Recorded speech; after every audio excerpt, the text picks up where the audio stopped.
Ukiangalia Simba yetu hii leo ni tofauti kabisa na Simba iliyocheza mechi 5 za kimashindano tangu kuanza kwa msimu huu.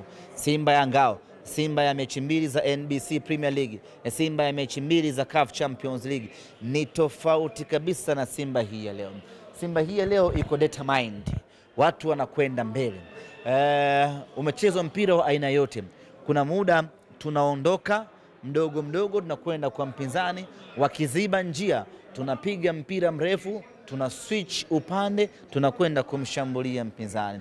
Niliwaambia wana Simba tutegemee mabadiliko kwenye kasi, tutegemee mabadiliko kwenye umiliki wa mpira, tutegemee mabadiliko kwenye pressing, namna ya kumshambulia mpinzani, tutegemee mabadiliko kwenye utengenezaji wa nafasi na utumiaji wa nafasi.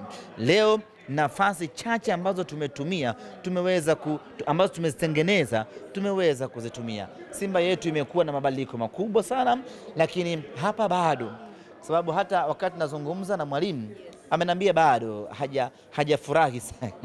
Yaani hapa ni bado. Mwalimu waji ule.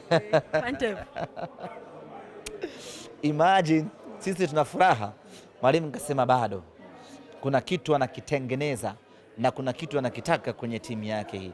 Mimi ni waombe wana Simba tuendelee kumuunga mkono meneja Pantev. Simba ya hatari mno inakuja.